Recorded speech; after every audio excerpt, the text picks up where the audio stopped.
Ladies and gentlemen, boys and girls, welcome to my recap of Season 2, Episode 2 of Insecure. Issa's filling in Molly about the details of her and Lawrence's nebulous fuck. Molly has a bunch of questions and Issa doesn't really have answers. She's hopeful that it means something good. I'm trying to figure out how she arrived at that conclusion. You just had sex with your ex-boyfriend who you cheated on and he's not really responding to you, and when he does, he gives like one word, one sentence responses.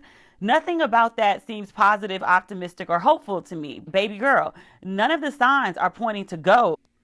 Across town, Lawrence is working out his back. My God. I've loved him since he was blue on the game. He doesn't know what to say or do. He tries to write this text to Issa and then he ends up erasing it because the words just aren't coming because he hasn't processed his feelings really.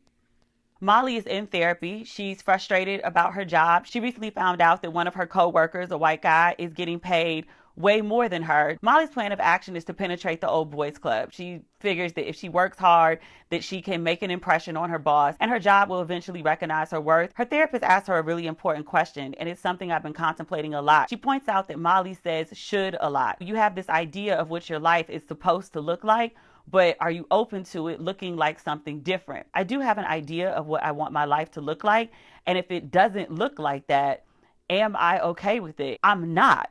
I don't know what to do with that. Like Molly, I'm sort of searching and trying to figure that out. Clearly, I need to go back to my therapist and work through this.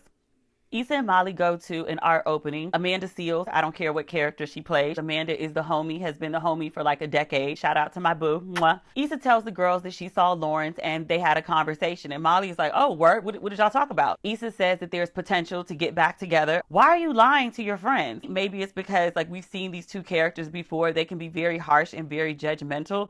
They're in the friend circle, but they're also kind of frenemies. I'm like, why you keep hanging out with these folks? Like if you can't be honest with them about what's going on, what's the point? They're like, oh, so Lawrence stopped dealing with, this new chick. And Issa's like, what new chick? And this is how she finds out about Tasha. She goes into a tailspin. I guess she's decided that Lawrence wouldn't be seeing anybody and that he's in the same stuck space that she's in.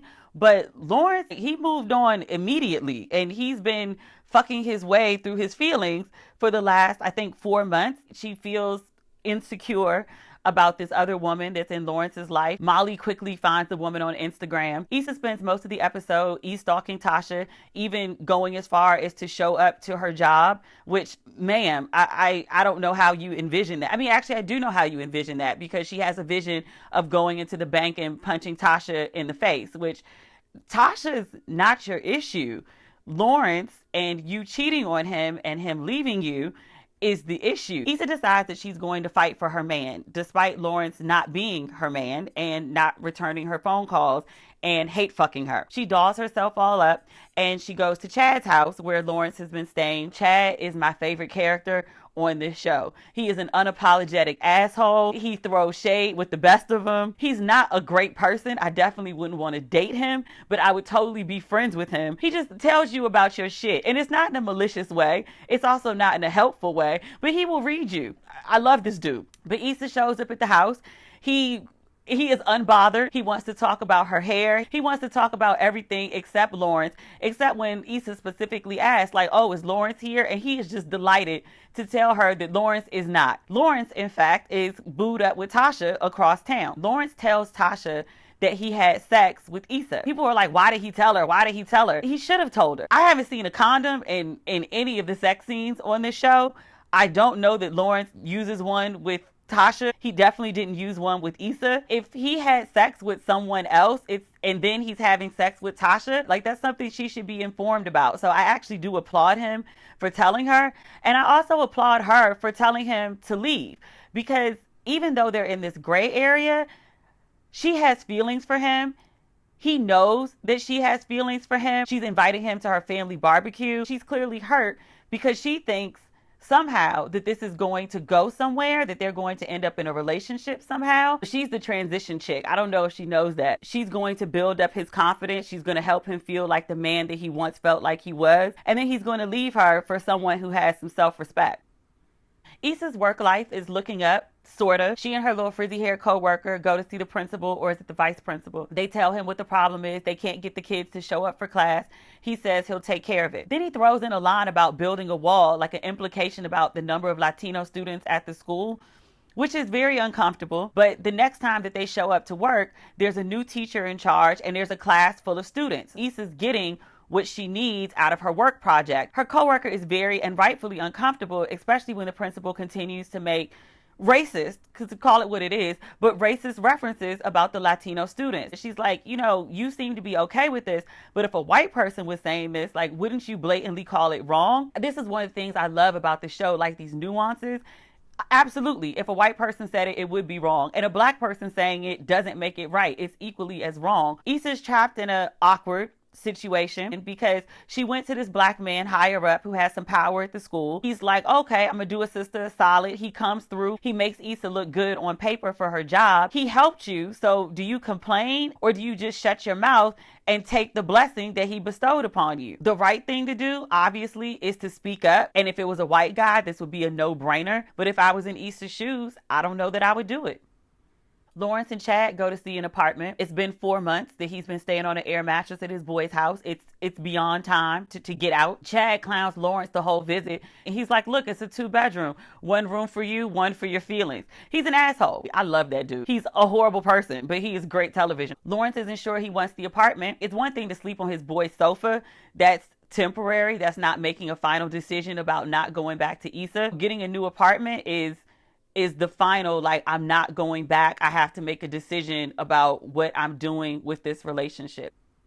Molly, bless her sweetheart, she is determined to be on equal footing at work. She goes to a hockey game. She has absolutely no interest in hockey, but she's trying to get FaceTime with the big boss. And they share a moment. They share a cute kiki. Molly pretends to be into the game. They talk about lobster rolls. She tries so hard, and the next day at work, I'm not even sure her boss knew who she was. She doesn't give up. She circles back to the woman who transferred to the Chicago office. She tells her, I really enjoyed learning from you. I'd like the opportunity to continue to do so. How can I help? And the woman's very receptive. Perhaps there's a silver lining there. I will say this because we have a lot of conversations about how white women and black women interact. In a hopeful world, they bond as women, and the Chicago lady looks out for Molly, but like, you never really know how white women are going to respond. Again, look how many of them voted for Trump.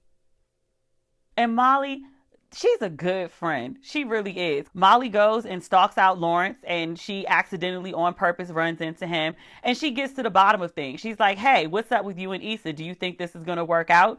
And later we find out that Lawrence is like, no, he decided to go with the apartment and he's done with the relationship. Just to put the final nail in that coffin, he shows up at Tasha's house. She comes downstairs and is like, I have food on the stove. What do you want? Basically putting him on a time limit. And he's like, my situation with my ex, it's over. She's like, great to know. Awesome. Well, he walks off and she feels bad because she really does like him. She's like, hey, do you want something to eat? There's been a lot of conversation about Tasha. I don't have the sympathy for her that a lot of other people seem to. Like, I remember last season when she knew that Lawrence was in a relationship and showed up to his job to entice him, knowing, again, that he was in a relationship. She asked for this. Like, she knew that when he slept with her the first time that it was a rebound situation, or he might not have broken up with his girl. She knew that he was in a long-term relationship, that there was an emotional connection, and she slid into a bad situation, I guess hoping that she could show him that she was a better woman. Yes, he's using her, but she's also allowing herself to be used. It's very pick me, pick me. He's not pursuing you. He took you out on one date. There's still a question as to whether he made you pay for half of it, sliding through to come have sex with you on weekends so his boy can have some space to spend with his lady at his house. Like, that's really what he's doing. Issa deserved better than what Lawrence was giving her. Lawrence deserved better than being cheated on. Tasha deserves better than settling, but all these people are insecure. It's no wonder that they're all a mess. Issa, messy. Molly tells her that she talked to Lawrence and Lawrence said it's over and he got an apartment. Issa at first is practical. All this time she's been leaving room in the house for Lawrence. She's only sleeping on one side of the bed. She's kept her stuff on her side of the closet. She finally moves her stuff over. She puts the pillow in the middle of the bed. She's lonely. She doesn't know what to do with herself now that she's finally accepted that Lawrence is not coming back to her. What does she do? She's on Tinder. Some random dude is asking what's up. and she just hits him back, trying to fuck. Ma'am, you're pulling a Lawrence. You're trying to get over somebody by getting under, or in Lawrence's case, behind somebody else. You feel the void for a moment, but I guarantee the same thing's going to happen like what happened with Daniel. She's going to have sex with the person, and in a moment it's going to feel great, and as soon as it's over, she's going to feel empty again, because who she really wants to be with is Lawrence. So that's my recap. Let me know what you thought about season 2, episode 2 of Insecure. Let me know where you are about if your shoulds don't come to fruition. Are you open to your life looking different than how you think it should look? I'm curious. Like I said, it's something I've been thinking a lot about, so I want to know what you think about that too. Yeah, that's everything. Okay.